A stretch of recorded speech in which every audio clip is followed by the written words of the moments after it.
네, 안녕하세요. 윤앤리 퍼블리싱의 윤민입니다. 오늘은 2017년 2월 3일 금요일입니다. 오늘 에피소드 시작하도록 하겠습니다.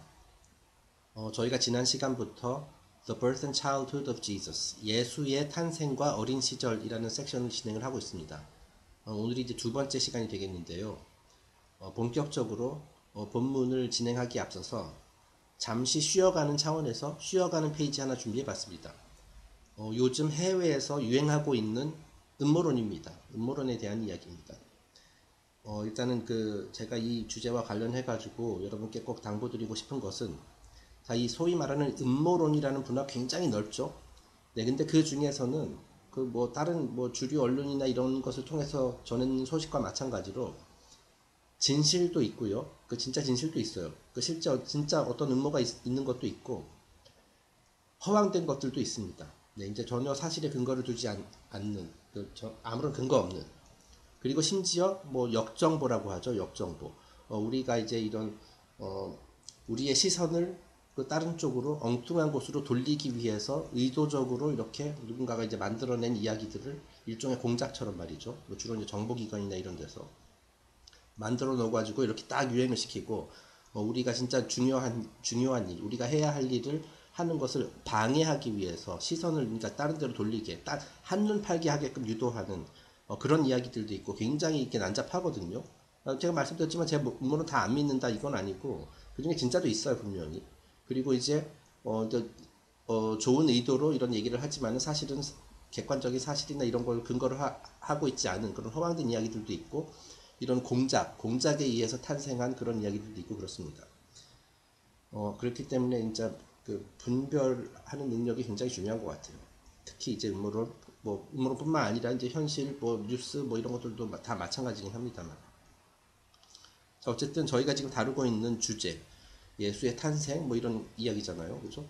약간 관련이 있는 또 음모론이 하나 있어가지고 요즘 해외에서 아주 좀 뜨겁게 달아오르고 있는 그런 얘기거든요. 일종의 예언 같은 겁니다. 이것도 역시 매년 있는 행사죠. 연례 행사죠. 네. 저도 솔직히 말씀드리자면 예전에 그런 거에 막 귀 솔깃하고 쫑긋 세우고 그런 것도 있었는데, 아시다시피 대부분의 그런 예언들은 현실로 나타나는 경우가 극히 드물죠. 네, 그 점을 염두에 두시고 한번 재미로만 들어보시기 바랍니다. 자, 이 음모론은 간단하게 설명만 드릴게요. 그러니까 제가 접한 내용, 이 음모론을 주장하는 사람들이 하는 얘기들을 제가 그냥 간단하게 정리해 본 겁니다. 올해 9월 23일에 어떤 일이 있을 것이다 라는 거예요. 자, 근데 이게 종교적 음모론이거든요.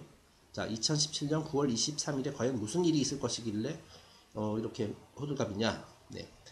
자, 지금 이 성경에 신약 성경 요한계시록 12장 1절부터 5절에 등장하는 이 내용과 관련한 음모론입니다. 지금 제가 좀 이따가 이 내용을 읽어 드리겠습니다만은, 이 구절에 나오는 내용이 곧 이 날 현실화될 것이다 라는 얘기거든요. 네. 자, 그러면 일단은 제가 한번 읽고 이제 그들의 주장을 한번 설명해 드리도록 하겠습니다. 자, 하늘에 큰 이적이 보이니, 자, 하늘이에요. 그죠? 하늘에서 큰 이적, 아주 희한한 일이 벌어졌다는 거죠. 네. 해를 입은 한 여자가 있는데, 여기서 해라는 것은 이제 태양 말하는 겁니다. 선. 네. 해를 마치 옷처럼 이렇게 착용한 여자가 있는데, 하늘에, 그죠? 그 발 아래에는 달이 있고, 네, 이것도 역시 다 천체죠. 그러니까 태양, 달 둘 다 나옵니다. 그 머리에는 12별의 면류관을 썼더라. 그러니까 하늘에 있는 그 여자가 12개의 별이 박힌 왕관 같은 거를 쓴 모습을 하고 있다라는 거예요. 되게 요한계시록. 굉장히 많은 심볼리즘이 담겨 있는 굉장히 신비스러운 책이죠. 이 아이가 아이를 베어 해산하게 되매. 자, 그러니까 하늘에 있는 그 여자가 임신을 해가지고 자식을 낳았다라는 거예요. 해산하게 되매 아파서 애써 부르짖더라. 네, 그러니까 이제 출산의 고통 이런 거를 이제 표현하고 있는 거죠. 자, 그래서 이제 쭉쭉쭉 넘어가겠습니다. 빨강색 위주로. 결국 그 여자가 아들을 낳으니 이는 장차 철장으로 만국을 다스릴 남자라. 자, 그러니까 그 하늘에 있는 그 여자가 아들을 낳았는데 그 아들이 장차 만국을 온 세상을 다스릴 남자다. 그 세상의 왕이 될 사람이라는 거죠. 자, 그래서 지금 종교계에서 이제 우리나라는 어떤지 모르겠습니다만 해외에서는 지금 이것이 뭐냐면 예수의 재림이다. 이렇게 지금 해석을 하고 있거든요. 자, 그런데 그게 왜 9월 23일이냐에 대한 얘기가 지금부터 그들의 얘기하는 그 내용들을 한번 정리를 해보았습니다. 자, 2017년 9월 23일에 이건 천문학적 현상인데요. 처녀자리, 우리 이제 별자리들 중에서 처녀자리 있잖아요, 그죠? 그러니까 처녀자리 성좌가 있어요. 그 영어로는 이제 Virgo라고 하죠. Virgin. 그 처녀를 이제 Virgin이라고 하잖아요. 물론 이제 Virgin이라는 말은 꼭 처녀뿐만 아니라 이제 남자도 해당되는 겁니다만은 일반적으로 여기서 이제 우리말로도 이제 처녀자리라고 되어 있어요. 자, 그러니까 처녀자리라는 성좌가 이제 여러 개의 이제 별들로 구성이 되어 있죠. 자, 근데 그 별들끼리 이렇게 딱 줄을 그어가지고 이렇게 하면은 마치 어떤 여자의 모습인 것처럼 이렇게 보여가지고 그걸 이제 처녀자리라는 이름으로 부르고 있잖아요. 그죠?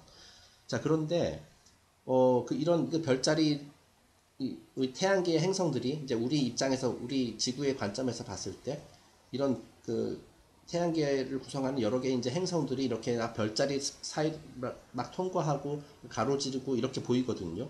자, 그런데 지금 천문학적 현상이 뭐가 있냐면, 목성 있잖아요. 목성. 그 이들의 이야기에 따르면 그 작년 11월 며칠 정확한 날짜는 기억 안 납니다만은 작년 11월 며칠에 이 목성이 이렇게 하늘을 가로지르다가 이 처녀자리가 있는 곳 그곳에 이제 딱 진입을 했어요. 그래서 처녀의 뱃속으로 들어갔습니다. 쉽게 얘기해서. 네. 자, 그래서 보통 일반적으로는 그 다음에 이제 또 통과를 하든지 뭐 이렇게 해야 되잖아요. 자, 그런데 이제 retrograde motion이라는 것이 있어가지고 제가 이거 정확한 건 모르겠습니다만 그 원리는 모르겠습니다만 한동안 이렇게 목성이 그 처녀 자리 그 뱃속에서 뺑글뺑글 돌면서 한 9개월 정도 머무른다라는 거예요. 네. 자, 그러다가 9월 20 올해 9월 23일에 결국에는 빠져나오게 된대요. 그 처녀 자리에서. 자, 근데 그것도 그 처녀의 두 다리 사이로 이렇게 빠져나오게 될 예정이라는 거예요. 사실인지 아닌지 모르겠습니다. 제가 이건 들은 얘기니, 저도 이제 그 해외 이런 소스를 통해서 들은 얘기니까. 자, 그러니까 마치 이 목성이라는 일종의 그 씨앗 같은 것이, 그죠? 그 한 작년 11월에 이렇게 딱 들어와가지고 올해 9월 23일에 계속 그 처녀의 뱃속에 머무르고 있다가 두 다리 사이로 빠져나온다. 뭔가 출산을 했다라는 얘기죠. 지금 요한계시록에서 나오는 것과 같이 그 하늘에 있는 여자가 이제 아이를 배워서 배를 아파하면서 이제 출산을 하게 되고 그 아기가 아들인데 나중에 이제 세상을 다스리는 왕이 될 것이다. 네. 그래서 이제 이것이 바로 예수님의 제2의 탄생이다. 라고 이제 이쪽에서 주장을 하고 있는 거예요. 주로 이제 기독교 쪽에서 주장을 하고 있습니다. 자, 그런데 그날 또 여러 가지 또 현상들이 있는데요. 자, 바로 그날 이제 우리 지구의 관점에서 시각에서 봤을 때 이 처녀자리 성좌의 머리 위에 이제 사자자리가 있어요. 위치하게 돼요. 네, 원래 그 별자리 순서도 이제 사자자리 다음이 이제 처녀자리거든요. 그러니까 바로 옆에 있는 건 맞습니다. 그런데 이제 사자자리는 9개의 별로 구성이 됐어요. 사자자리 성좌가. 자, 그러니까 여기서 이제 9개의 별이 있고요. 그리고 또 마침 공교롭게도 그날 처녀자리 그 머리 위에 이 태양계의 행성 중 3개가 그 위에 위치하게 된다는 거예요. 그것이 바로 이제 수성, 금성, 화성이 됩니다. 자, 그러니까 사자자리에 9개의 별과 그 수성, 금성, 화성 이게 합치면은 12개의 천체가 처녀자리 성자 머리 위에 있게 된다는 거예요. 자, 그러니까 여기 요한계시록에서 나왔던 머리에는 12별의 면류관을 썼더라. 우리 지구인의 입장에서 봤을 때는 마치 이 처녀자리 성자가 12개의 별이 박힌 왕관을 쓰고 있는 것처럼 보이게 된다는 거죠. 이건 역시 실제로 그런지 모르겠어요. 자, 그리고 여기서 이제 목성이 이제 9개월 동안 머무른다고 하는데 사실 엄밀히 말하면 9개월이 아니죠. 10개월이죠. 왜냐하면 작년 11월에 그쪽에 들어가가지고 올해 9월에 나오면은 그죠? 10개월이죠. 네. 자, 그리고 또 마침 그날 처녀자리 옆에 이제 태양이 위치하게 되고요. 이제 우리 지구의 관점에서 봤을 때 그리고 발 아래에 달이 위치하게 된다는 거예요. 자, 그래서 해를 입은 여자 그리고 그 발 아래에는 달이 있다. 딱 맞게 된다는 거죠. 자, 그리고 그 처녀자리잖아요. 그 신약 성경에 등장하는 유명한 처녀가 성모 마리아잖아요. 동정녀가 잉태를 해서 예수를 낳았다고 이렇게 일단 성경에 이렇게 표현되어 있잖아요. 그죠?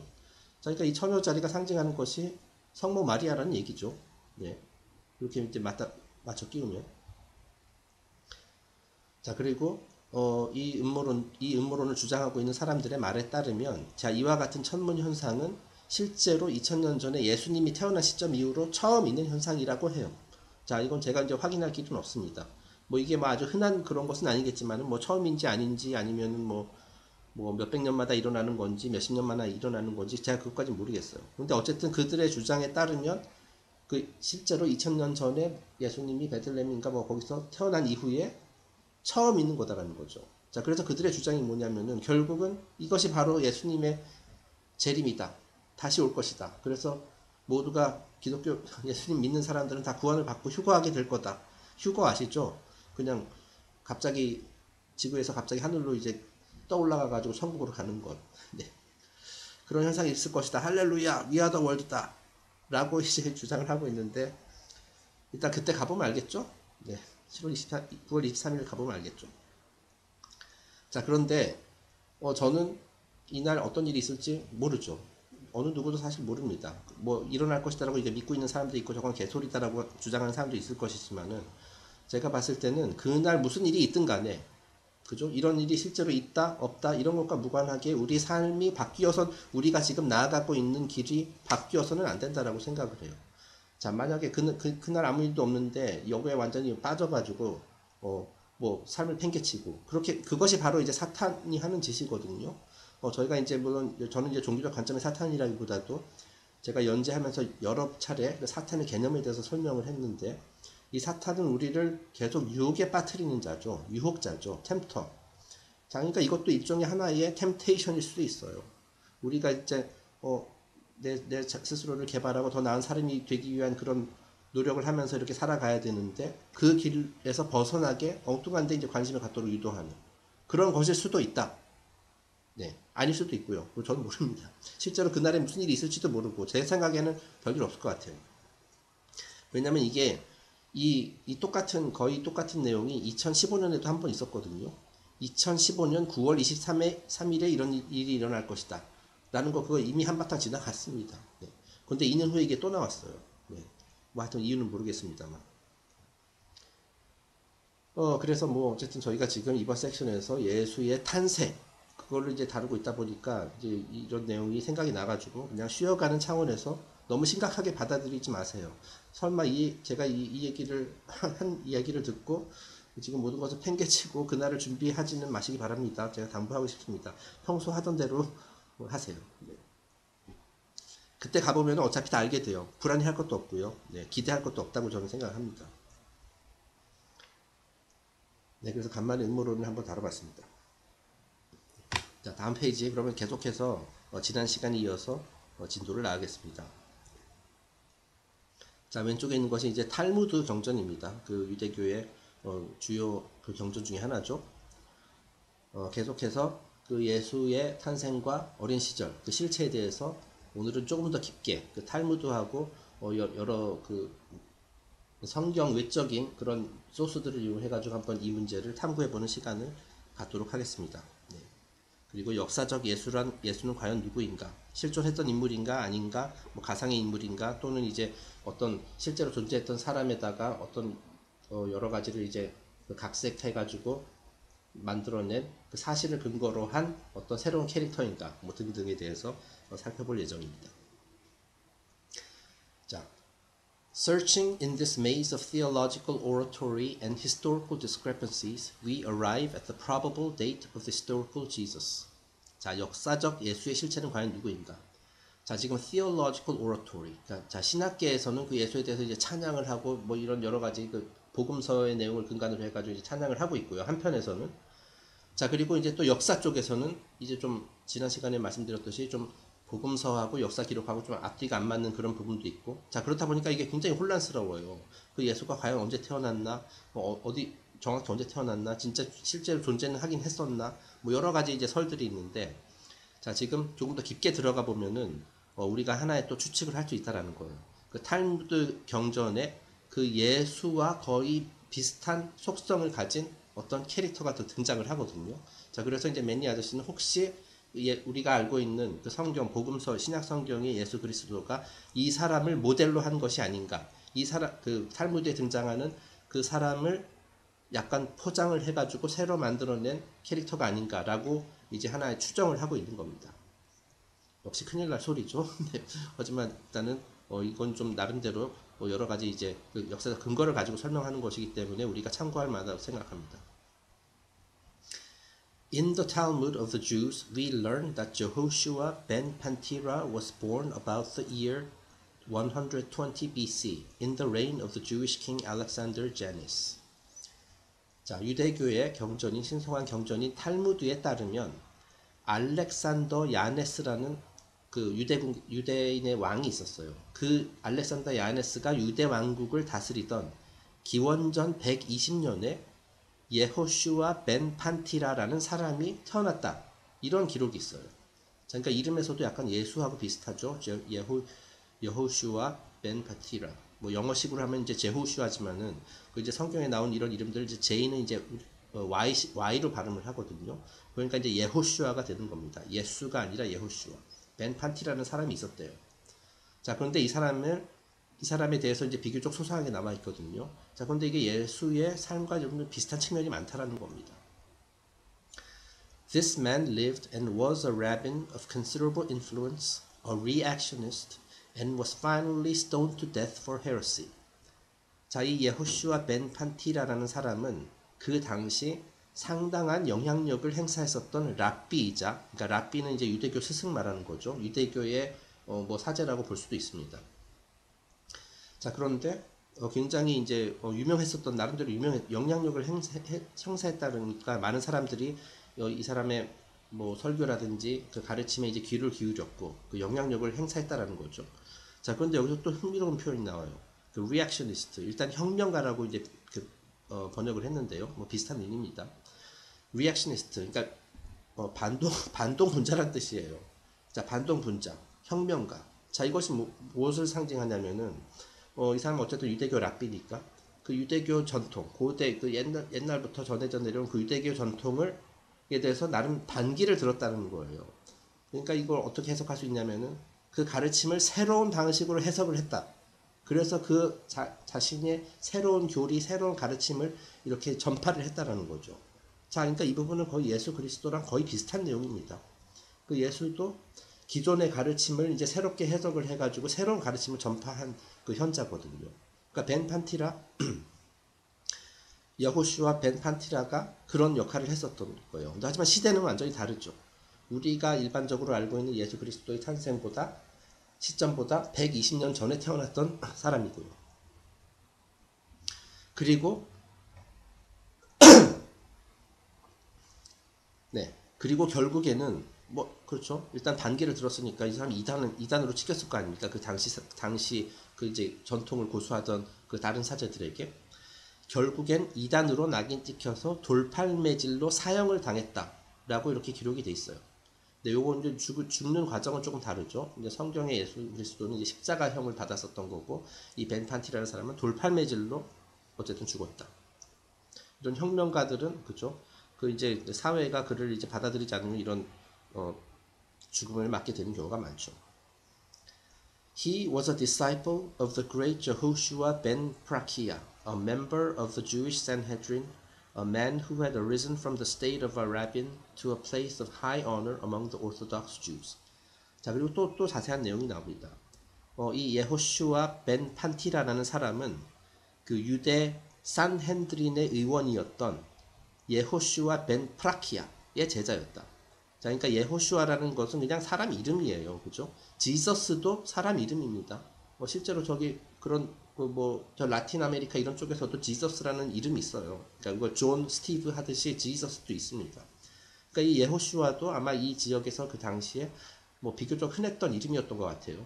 왜냐면 이 사람의 스승 이름도 제호슈아거든요. 여호슈아거든요. 똑같아요. 이제 성은 다르죠. 예호슈아 벤 프라키아라는 사람의 제자였는데, 자, 이 사람이 누구냐면은 원래 이 사람도 역시 마찬가지로 이제 랍비인데, 랍비면 동시에 고위직에 올랐었던 고위 공직자였어요. 랍비 출신 고위 공직자. 그 사람의 제자였다라는 거예요. 자, 그래서 여기서 굉장히 나름대로 전설적인 인물이었다라고 이제 기록이 되어 있습니다. 여기서 이제 산헤드린이라는 것은 고대 이스라엘의 의회 겸 법원. 자, 그러니까 뭐 국회의원 뭐 그런 비슷한 사람이 된 거죠. 랍비 출신으로. 자, 그리고 우리가 지금 다루고 있는 예호슈아 벤 판티라는 그 벤 프라키아의 제자였다. 네. 이름이 비슷비슷해서 좀 헷갈리는데요. 네. 자, 다음 페이지 넘어가겠습니다. 계속해서 이 예호슈아 벤 뭐지? 벤 파티라에 대해서 얘기를 합니다. About the year 100 BC, Jehoshua ben Pantira, then about 20 years of age, accompanied his master Ben Parkia to Egypt to escape King Alexander's persecution of the rabbins. 자, 그리고 탈무드에 따르면 기원전 100년경, 그러니까 이 사람이 기원전 120년에 태어났으니까 대략 20살 때죠. 20세의 예호슈아 벤 판티라는 알렉산더, 그 당시 알렉산더 왕의 랍비 탄압을 피해서 스승 벤 프라키와 함께 이집트로 피신했다라고 기록되어 있어요. 자, 그러니까 여기서 알렉산더는 물론 이제 알렉산더 대왕 말하는 것이 아니라 그 당시 유대 왕국을 다스리고 있었던 알렉산더 야네스 왕. 그 사람이 뭐 어떤 이유에서인지 모르겠지만 그 당시에 이제 랍비들을 탄압을 했나 봐요. 자, 그래서 그 탄압을 피해서 스승과 함께 이집트로 피신했다라는 거예요. 이집트. 그 당시에는 이집트가 이제 최고의 학문을 이제 건설한 그런 지역이었죠. The statement that Jesus studied with Egyptian priests is found not only in the Talmudic writings, but in certain early manuscripts of the Christian Gospels. 자, 이제 신약 성경에서는 우리가 알고 있는 그 공식 신약 성경, 거기에서는 이제 예수님의 뭐 12살부터 30살까지에 대한 기록은 하나도 없다라고 말씀드렸잖아요. 자, 지금 여기서는 이제 20살 뭐 그때 얘기를 하고 있습니다. 예수님이 뭐 이집트 쪽에 가가지고 공부를 했다. 그런 내용은 전혀 없거든요. 하지만 다른 소스에서는 그런 이야기들이 심심찮게 나와요. 지금 여기서도 얘기하지만은 성경의 예수가 이집트 사제들과 함께 공부했다는 기록은 탈무드에서도 나오고요. 몇몇 초기 기독교 복음서에서도 언급이 되어 있어요. 그러니까 예수님이 이집트 쪽 그런 사상, 신비주의 이런 거를 공부했다는 기록이 있다라는 거예요. 성경에는 없지만 다른 데는 있어요. 초기 기독교 복음서, 이거는 이제 뭐 아마도 우리가 지난 시간에 다뤘었던 외경을 말하는 거겠죠. 그리고 탈무드에서도 있고요. 여기서 탈무드에서 말하는 예수님 물론 예호슈아 벤 판티라를 의미하는 겁니다. The Talmud states that this Jesus, or Jehoshua, traveled to Egypt with Ben Parkia to study sorcery, so that he became a miracle worker, gained the power of healing the sick, and practiced illusions. 자, 탈무드에 따르면 이 예수 또는 예호슈아는 스승과 함께 이제 이집트로 피신을 해가지고 그곳에 머무르는 동안 그 이집트 사제들 또 신비주의 뭐 이런 사제들을 통해서 마법을 배웠고요. 그 공부를 마친 후 병자들을 치유하고 심지어 허상을 만들어내는 그런 기적을 행했다고 기록이 돼 있어요. 그러니까 성경의 예수님도 뭐 병자들을 치유하고 뭐 심지어 죽은 자를 다시 살려내고 다양한 기적들을 행했잖아요. 뭐 예를 들어서 물을 뭐 포도주를 뭐 만들고 뭐 등등등. 여러 가지 이제 성경의 예수와 탈무드의 예호슈아 간에 이런 공통점이 많이 있다라는 거예요. 이제 한 가지 차이는 예호슈아는 이제 이집트에서 이걸 배워왔다. 라고 이제 탈무드에 기록되어 있는 반면 성경의 예수가 이집트에서 뭘 배웠다 이런 말은 전혀 없다라는 거죠. 뭐 그리고 뭐 다른 소스들에 따르면은 뭐 예수님 뭐 그리스에서도 배우고 저기 인도 힌두교 쪽에서도 뭔가를 배우고 뭐 다양한 얘기들이 많이 있어요. 하지만 성경에는 그런 내용이 일체 없습니다. 아예 12살부터 30살까지 아무것도 없죠. 네. 그런 공백들을 지금 채워넣고 있는 겁니다. 다음 페이지 넘어가겠습니다. There is an old manuscript which dates from the revision during the Byzantine period, centuries before the King James Version, which was for a time in the possession of the secret order of the Knights Templars of Jerusalem. 자, 킹 제임스 성경, 이것이 17세기였나요? 그때 이제 편찬됐죠. 그 킹 제임스 성경이 편찬되기 수백 년 전, 한때 예루살렘의 템플 기사단 아시죠? 그 비밀단체. 예루살렘 템플 기사단이 가지고 있었던 어떤 비잔틴 시대의 성경이 있어요. 비잔틴 시대. 그런데 그 성경이 아주 흥미로운 내용이 기록이 되어 있어요. 자, 그런데 그 흥미로운 내용이 킹 제임스 성경에서는 삭제되었어요. 네. 그래서 지금 그 부분을 지금 다루고 있는 겁니다. 도대체 왜 이거를 삭제했을까? 굉장히 많은 의심이 들게 하는 그런 대목인데요. 그 내용을 이제 킹 제임스 성경 버전과 여기서 말하는 그보다 훨씬 오래된 몇백 년 오래된 그 비잔틴 성경, 비잔틴 시대의 성경의 내용을 한번 비교해보는 페이지 그 내용을 한번 살펴보도록 하겠습니다. The 6th chapter, 42nd verse of Saint John intimates the journey of Jesus into Egypt. 자, 이 비잔틴 시대 성경에 따르면은 그 신약 성경 요한복음 6장 42절에 예수가 이집트에 갔었음을 시사하는 그런 구절이 있어요. 자, 그런데 킹 제임스 성경에서는 이 부분이 이 문장 자체가 삭제됐습니다. 자, 지금부터 한번 비교를 해보겠습니다. In the King James Version, verse 42 reads, 자, 편집된 킹 제임스 성경의 구절은 다음과 같다. And they said, Is not this Jesus, the son of Joseph, whose father and mother we know? How is it then, he said, I came down from heaven? 자, 그래서 한글 성경에는 이렇게 되어 있습니다. 가로되 이는 요셉의 아들 예수가 아니냐? 그 부모를 우리가 아는데 제가 지금 어찌하여 하늘로서 내려왔다 하느냐? 이런 구절이 있어요. 그 킹 제임스 성경에서 여기서 이렇게 끝납니다. 자, 그런데 다음 페이지에서 보시겠지만은 비잔틴 성경에는 더 많은 내용이 있어요. 자, the manuscript reads. 여기서 manuscript는 이제 비잔틴 성경 말하는 거죠. 그래서 이제 다 읽지는 않겠습니다. 앞부분은 이게 다 똑같고요. 그 이탈릭체로 된 부분을 읽어보겠습니다. Is it because he has dwelt among the Greeks that he comes thus to speak with us? What is there in common between what he has learned from the Egyptians and what our fathers have taught us? 자, 이게 이탈릭체로 된 부분이 킹 제임스 성경에 삭제됐어요. 자, 그래서 그 부분을 제가 약간 좀 어설프게 번역을 했습니다만은, 네. 다음은 비잔틴 성경에 기록된 같은 구절을 제가 번역한 겁니다. 그러니까 가위질 당하기 이전의 버전이죠.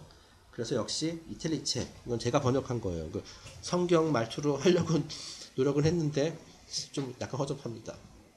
어쨌든 내용은 정확하니까 한번 같이 읽어보겠습니다. 자, 한동안 그리스인들과 함께 머물렀기 때문에 우리에게 가르침을 전해주려 온 것이냐? 아이고. 네.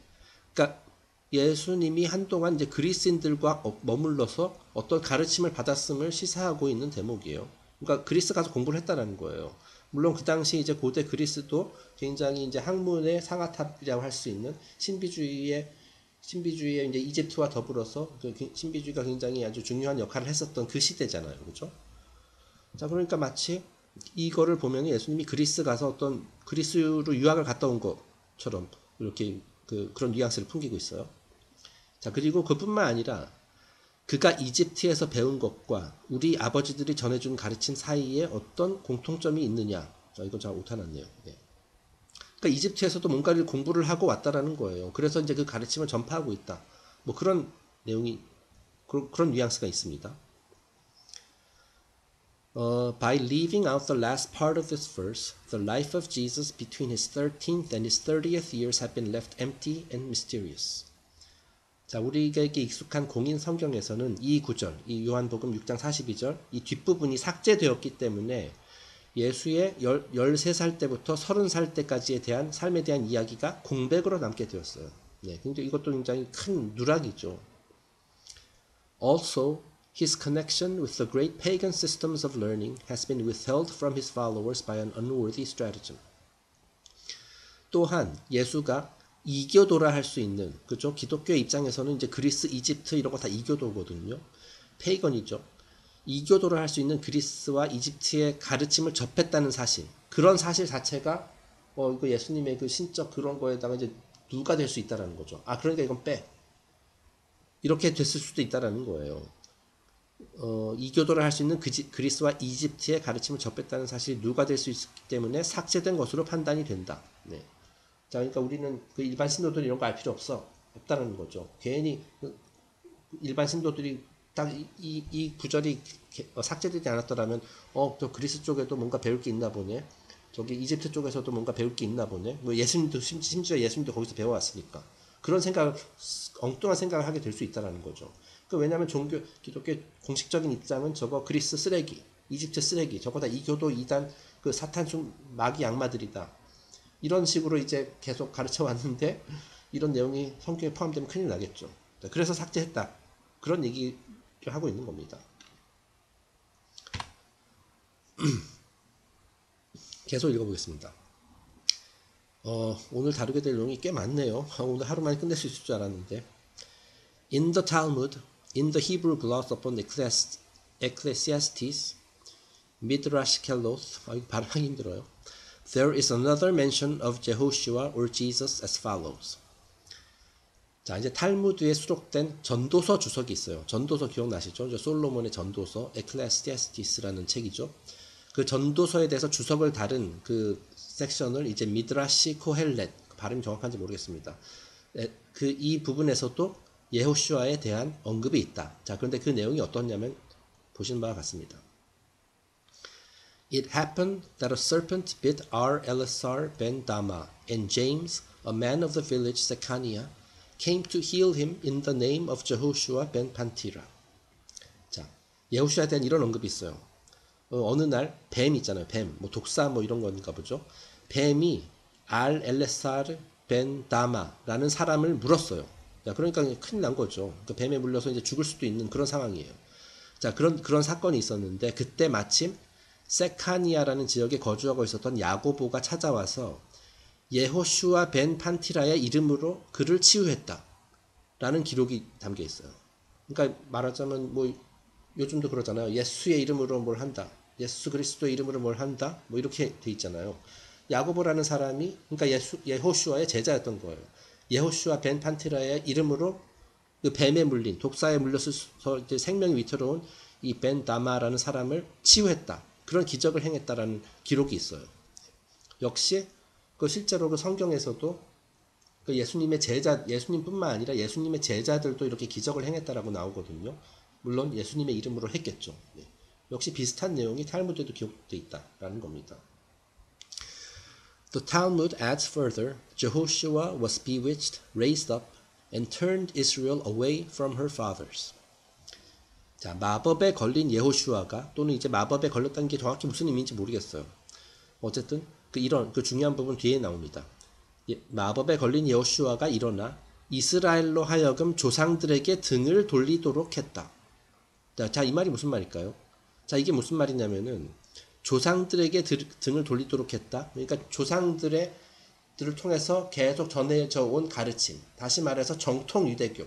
그 당시로 봤을 때 이제 정통 유대교에 대한 가르침을 일부 부정했다라는 거예요. 등을 돌리도록 했다. 등을 돌리도록 유도했다. 그러니까 다시 말해 새로운 가르침, 이 예호슈라는 사람이 그 고대 본인도 유대인이지만은 그 옛날부터 전해져 오는 그 가르침을 새롭게 해석해가지고 그 기존의 것을 버리고 우리 새로운 것을 받아들여라 라는 식으로 이렇게 했다라는 거죠. 그러니까 제가 괄호하는 건 제가 썼습니다. 다시 말해 조상들의 가르침인 기존 유대교 전통을 쇄신하고 새로운 교리, 그것이 이제 기독교가 되는 거죠. 그 새로운 교리를 전파했다라는 의미로 이제 볼 수가 있는 거예요. 자, 그러니까 그래서 예호슈아를 혁명가 또는 이제 반동분자라고 불렀던 겁니다. 그리고 그래서 결국 돌팔매질로 이제 사형을 시켰던 것이고요. 기존 질서를 어지럽히는 골치 아픈 존재니까. 예수도 마찬가지고. 그래서 예수님도 그래서 십자가형 받은 거잖아요. 그렇죠? After the return from Egypt, it appears that Jehoshua and his master Ben Prakia quarreled, parted, and never met again. 자, 그리고 기록에 따르면 그 이제 예호슈아 벤 파티라하고 그의 스승 예호슈아 벤 프라키아가 이집트에서 머물다가 이제 다시 이제 예루살렘 이스라엘로 돌아왔어요. 이집트로부터 귀국한 후 스승과 싸우고 결별하게 되었다라는 이제 이렇게 기록이 돼 있대요. 자, 그러니까 이것을 우리가 추측을 할 수 있죠. 그 예호슈아 벤 판티라가 이제 새로운 사상, 기존의 질서를 무너뜨리고 이제 새로운 교리, 새로운 가르침을 이렇게 전파하려고 하니까 이제 그것 때문에 아마도 스승이랑 싸우고 이제 결별했다. 그리고 다시는 서로 보지도 않았다. 뭐 이런 식으로 기록이 되어 있습니다. 이것도 역시 충분히 납득할 만한 거죠. 네. 왜냐하면 이제 너무 혁명적이니까, 그죠? 기존의 것을 막 질서를 무너뜨리려고 하니까 이제 스승도 너는 더 이상 나의 제자가 아니다. 나는 당장 꺼지거라. 뭐 이런 식으로 됐을 거다라고 이제 우리가 추측을 할 수 있는 거죠. 자, 다음 페이지입니다. 자, 지금 왼쪽 유명한 그림이죠. 그 예수님, 혁명가로서의 예수님을 그 형상화한 모습입니다. 이거는 이제 복음서에 있는 내용을 이제 근간으로 한 건데, 그 성전 앞에서 이제 상을 차려놓고 이제 환전, 환전상들을 이제 몰아내고 있는, 채찍을 들어서 몰아내고 있는 그 모습이죠. In the Talmud, Jesus is also called Hamasiah as a prefix or forename. 자, 그리고 탈무드에서는 이 예수 또는 이제 예호슈아를 어떤 식으로 부르냐면은 함마시아라는 직함으로 부르기도 해요. 함마시아. 자, 그래서 이것을 일종의 prefix 또는 forename, 그러니까 이름 앞에다 이렇게 붙였다라는 거예요. 자, 그러니까 일종의 그 직함이라고 볼 수가 있는 거죠. 타이틀. 자, 그런데 이 함마시아라는 단어를 자세히 살펴보면은요, it is derived by combining the Egyptian word Ammon and Messiah. 자, 이 단어는 함마시아라는 단어는 이집트어 암몬 그리고 이집트어 메시아를 합성을 하는 것을 알 수가 있다라는 거예요. 자, 암몬은 이집트에서 태양신입니다. 그 태양신 삼위일체 중에서 제일 위에 있는 것이 이제 암몬이에요. 그 이집트의 그 태양신 삼위일체가 어떻게 되냐면 암몬, 그 다음에 라, 그 다음에 이제 맨 밑에 오시리스가 있는 것이거든요. 그래서 이제 성부, 성자, 성령 이렇게 보시면 돼요. 자, 그래서 암몬이 이제 태양신, 그리고 이제 메시아는 아시다시피 메시아, 구세주를 의미하는 거죠. 자, 그러니까 그 예호슈아의 이름에다가 암몬 메시아, 네, 태양신 메시아, 구세주다라는 직함을 이제 붙였다라는 것도 흥미롭다는 거죠. 이것도 역시 신약 성경에 등장하는 예수와 거의 비슷한, 신약 성경의 예수도 메시아잖아요, 그죠? It is also said that Jehoshua, the son of Pantira and Stada, was stoned to death as a wizard in the city of Lida, and afterwards his body was hung on a tree. His death occurred about 70 BC.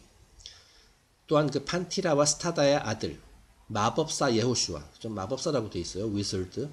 예호슈아는 이스라엘 중부의 도시인 로드라는 곳에서 돌팔매질로 사형되었다라고 이렇게 기록이 돼 있어요. 자, 그리고 사형 후 시신이 나무에 걸렸다. 그러니까 이제 돌팔매질로 이제 사형을 집행한 후에 그 시신을 이렇게 나무에다가 이렇게 딱 걸어놨다라는 거예요. 마치 십자가에다가 몸을 이렇게 매달듯이. 예. 자, 그러니까 이제 십자가형 이야기가 여기서 비롯된 것일 수도 있다는 것을 암시하고 있는 거예요. 그러니까 뭐 그 옛날 우리나라에서도 예를 들어서 역적들의 이제 그 처형한 후에 뭐 모가지를 이제 창고층 같은 데다 해가지고 성문 앞에 이렇게 걸어놓고 막 이런 식으로 해서 이제 우리에게 반항하는 자, 혁명가들은 이런 꼴을 맞게 된다. 이렇게 막 일벌백계 차원에서 이렇게 막 보여주고 막 그랬잖아요. 국민들에게 이제 공포를 주장하기 위해서. 그 옛날에도 이 예호슈라는 인물에 대해서도 똑같은 식으로 이렇게 시신을 이렇게 나무에다 이렇게 걸어놨다라는 거예요. 그 앞을 지나가는 모든 사람들이 이제 볼 수 있도록. 배신자의 최후는 이러하다라는 식으로. 자, 그래서 그 일이 기원전 70년경에 사형이 이루어졌다. 자, 그러니까 이제 예호슈아 벤 판티라가 대략 50살 정도 되었을 때 그런 일들이 벌어졌던 것이죠. 자, 그래서 지금 매니아 씨가 이건 어디까지나 하나의 가설입니다. 역사입니다만은 이처럼 탈무드에 기록되어 있는 그 예호슈아 벤 판티라라는 사람, 이 사람의 일생 이런 것들을 모델로 삼아가지고 기독교라는 종교가 만들어졌고 이제 성경을 이제 쓰기 위해서 이제 뭐 성경에 이제 복음서 썼을 거 아닙니까? 그 복음서 저자 누군지는 모르겠습니다만은. 근데 이 예호슈아 벤 판티라의 삶을 모델로 삼아가지고 예수 그리스도라는 캐릭터를 만들어냈다라는 거죠. 자, 그래서 여기다 이제 뭐 살도 일부 붙이고 뭐 이런 식으로 해가지고요. 그래서 그 신약 성경의 주인공이 이제 예수 그리스도가 됐다라는 겁니다. 네. 자, 그렇게 하다 보니까 이런 역사적인 모순이라든지 그런 것들도 이제 설명이 되는 거예요. 네. 왜냐하면 이거는 진짜 서기 1년에 태어났다고 얘기하는 그 예수가 사실은 그보다 훨씬 앞선 세대에 살았었던 120년 전에 살았었던 사람의 이야기를 이제 모티프로 따와가지고 만들어낸 가상의 캐릭터이기 때문에. 네. 자, 하지만 저는 그래요. 그렇다고 해서 뭐 기독교의 가르침이 훼손되는 것은 아니라고 생각을 해요. 왜냐하면은 이게 지금 예수 그리스도든 아니면 예호슈아 벤 판티라든 간에 그 가르침 자체가 중요한 것이기 때문에 이거는 신성 모독도 아니라고 저는 생각을 합니다. 그렇게 한다고 해서 뭐 기독교 지위가 낮아지는 것도 아니에요. 아이고, 제가 오늘 제가 생각했던 것보다 훨씬 많은 내용을 다 끝내려고 욕심을 부린 것 같다는 생각이 드는데 이제 한 2페이지 남았습니다. 그래서 이제 좀 시간이 길어지더라도 마무리를 하도록 하겠습니다. 자, 이제 마지막 2페이지에서는 그 이제 초기 기독교의 그 성자들, 지금도 종교계에서는 이제 그 존경과 추앙을 받고 있는 2명의 성자에 대한 이야기를 하겠는데, 이 2 성자들이 이 복음서에 기록된 내용, 예수님에 관련된 이야기에 대해서 어떻게 생각했는지를 보여주는 이제 그 에피소드라고 해야 되나요? 그들의 발언을 한번 살펴보는 시간을 갖도록 하겠습니다. 자, 이제 왼쪽에 있는 이미지는 tertullian, 우리말로는 테르툴리아누스라는 초기 기독교 사제입니다. 굉장히 많은 존경과 추앙을 받고 있는 인물이에요. 기독교 성자입니다. 자, 그런데 이 사람이 그 복음서에 대해서 예수님의 이야기, 신약 성경에 기록된 이야기에 대해서 어떻게 생각했는지를 보여주는, 완전히 환상이 깨지는, 감동을 파괴하는 그런 내용일 수도 있습니다. 미리 경고드립니다만, 어쨌든 이분의 그 발언을 한번 살펴보도록 하겠습니다. The attitudes of the early church fathers may be summarized in the words of 2 of the proudest pillars of the faith, Tertullian and Saint Augustine.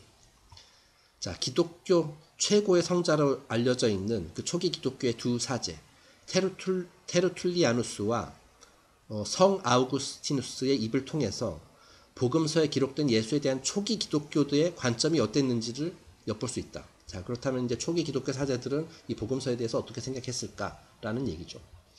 참고로 이 테르툴리아누스라는 사람은 북아프리카 카르타고의 주교였고요. 그 다음에 이제 성 아우구스티누스는 제가 어렸을 학생 때 배웠던 국민윤리 책에도 나왔을 정도로 굉장히 유명한 분이죠. Tertullian was one of the 3 great North African bishops. 자, 북아프리카에서 가장 유명했었던 그 3명의 주교 중 한 명이었다. He is the great authority of the church, unquestioned upon any ground whatever. 그래서 이제 당시 초기 기독교 시절에 굉장히 권위가 있는 사람이었고, 그 어느 누구도 그의 주장에다가 감히 토를 달 수 없을 정도로 굉장히 권위적인 게 아니라 이제 권위가 있었던 사람이라는 거죠. 이 사람의 말은 곧 진리라고 여겨질 정도로 그만큼 이제 초기 기독교 시절에 굉장히 많은 존경을 받았었던 사람이다라고 이제 설명을 하고 있네요.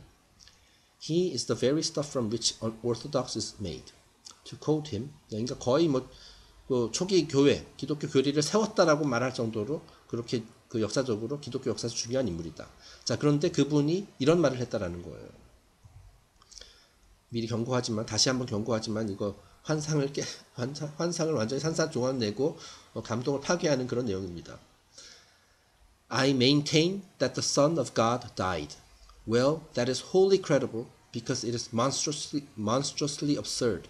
I maintain that having been buried, he rose again, and that I take to be absolutely true because it is manifestly impossible. 자, 이걸 제가 한글로 번역해 봤습니다. 나는 하나님의 아들, 다시 말해 예수 그리스도, 복음서에 나오는 예수 그리스도, 하나님의 아들이 죽었다고 확신한다. 그의 육신이 죽은 후 관에서 다시 살아났다는 것은 도무지 말이 안 되는 이야기이기 때문이다. 나는 그가 죽었다고 절대적으로 확신한다. 그러니까 사람이 죽었다가 다시 살아난다는 것은 불가능한 일이기 때문이다. 굉장히 강한 어조로 얘기를 하고 있습니다. monstrously absurd. 이건 도무지 택도 없는, 터무니없는 말이다. 그러니까 다시 살아났다는 것은. 이렇게 이제 강한 어조로 얘기를 하고 있어요. 자, 그러니까 하여튼 그렇다는 겁니다. 자, 그러면 그 다음에는 이제 그럼 성 아우구스티누스, 세인 어거스틴은 이 문제에 대해서 어떻게 얘기를 했는지 직접 그의 입을 통해서 들어보겠습니다. From this fine example of Tertullian logic, we pass to Saint Augustine, who says. 자, 이 테르툴리아누스의 그 논리적인 답변에 이어서 이번에는 성 아우구스티누스는 어떤 얘기를 했는지 한번 들어보자. I would never have believed the Gospels unless the authority of the Church had induced me to do it. 교회 측의 그 집요한 설득이 없었더라면 나는 복음서의 내용을 절대 믿지 않았을 것이다. 네. 자, 그러니까 사실 상식적이고 논리적인 관점에서 보면은 이 분들뿐만 아니라 이 복음서의 내용이 앞뒤가 안 맞는다라는 거, 그리고 그 표면적으로 다 받아들이기에는 말도 안 되는 그런 부분들이 많다라는 것을 누구나 다 알 수가 있어요. 자, 그리고 이분들도 인정을 했다라는 거예요. 어찌 보면은 이 테르툴리안이나 그 성 아우구스티누스나 이 이야기는 일종의 그 심볼리즘이다. 그리고 그 깊게 그 배후에 진짜 가르침이 이제 숨겨진 형태로 담겨져 있다라는 것을 알았었던 사람들일 수도 있어요. 자, 그렇기 때문에 그 표면적으로 문자 위주의 해석을 있는 고지고대로 믿어서는 안 된다라는 것을 알고 있었던 분들일 수도 있는 거죠. 그래서 이걸 얘기하는 거예요. 그 표면적으로 있는 그대로 문자 그대로 해석해서는 안 된다. 그것은 말이 안 되기 때문에. 예. 그거를 지금 얘기하고 있는 겁니다. 자, in the presence of such illustrious company, we may feel that our doubts on certain matters are no less reasonable than theirs. 자, 이처럼 기독교에서, 그죠? 초기 기독교에서 최고의 성자로 추앙받고 있는 사람들조차 이런 그 복음서, 신약 성경의 내용에 대해서 의혹을 제기하는 마당에, 자, 우리처럼 그 성경을 이제 하나의 경전으로, 그 심볼리즘이 담긴 경전으로 여기면서 공부하는 학생들의 입장에서 신약 성경의 모든 내용을 객관적인 역사 또는 있는 그대로의 팩트, 사실로 받아들여야만 하는 것은 아니다라는 거죠. 예. 다시 한번 얘기하지만 이런 역사적인 사실이라든지 어떤 그런 것들을 100% 믿을 필요는 없어요. 예. 왜냐하면 실제로 틀린 부분도 많이 있고 하기 때문에. From extensive research, I am convinced that regardless of the historical controversy, our true Christian mysticism lies not in the acceptance of historical facts, but in the inward spiritual perception of certain divine truths. 여기 좀 오타가 난 것 같네요. 자, 그래서 이거는 지금까지 제가 그 여러 차례 강조했었던 것과 똑같은 말을 지금 매니 아저씨가 하고 있는 건데요. 자, 이 성경에 기록되어 있는 그 내용과 그 역사의 차이, 그런 괴리 같은 것, 그리고 거기서부터 파생된 수많은 논쟁. 자, 이런 것과는, 논쟁과는 무관하게 우리가 해야 될 일은 기독교가 전하는 신비주의 가르침을 공부하는 학생의 입장에서는 그 역사적인 사실, 뭐 이것이 옳고 이것이 틀리다, 왜 이거 몇 년간의 차이가 있느냐, 이러한 내용보다는 그 신약 성경이라는 경전 안에 담겨 있는 신성한 내적 가르침, 이 메시지, 이 심볼리즘에 포장되어 있긴 하지만 이 경전이 우리에게 전하고자 하는 그 내적 가르침이 무엇이냐, 그것을 이해하고 그것을 알고 그것을 이제 우리가 실천하는 것, 그쪽에 초점을 맞추는 것이 훨씬 바람직한 자세다라고 얘기를 하는 겁니다. 자, 그래서 지금 오늘 다룬 내용을 보고선 이것이 완전히 그 성경을 까는 내용이구나, 신약 성경 예수님을 까는 내용이구나, 뭐 이렇게 오해하실 수도 있는데요. 그런 것이 아닙니다. 자, 지금 어찌 보면은 뭐 사실 그 역사와 그 복음서의 내용과 약간 괴리가 있는 것은 어쩔 수 없어요, 그죠? 실제로 있기 때문에. 그리고 이제 예수 그리스도라는 인물이 그 탈무드에서 살펴봤지만은 120년대 사람을 모델로 삼는 것일 수도 있어요. 자, 그래서 그것을 이제 끼워 맞추려고 이제 하다 보니까 그런 그 역사와 그 경전의 그런 괴리가 발생할 수 있어요. 하지만 지금 매니아씨가 하는 얘기도 그렇고 제가 주장하는 것도 그렇고 그런 것들이 중요한 것이 아니라 일단 가르침이 중요하다는 겁니다. 저희가 지금은 신약 성경을 다루고 있는 그 섹션이 지금 앞부분에 있기 때문에 이런 얘기들을 하지 않고 넘어갈 수가 없어요.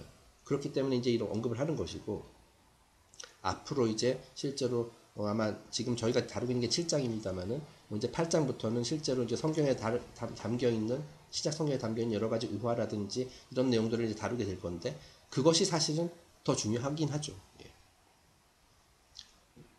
그래서 오늘 다룬 내용에 대해서 이제 너무 많은 오해가 없었으면 좋겠네요. 저도 역시 뭐 이거를 깔려고 하는 것이 아니고요.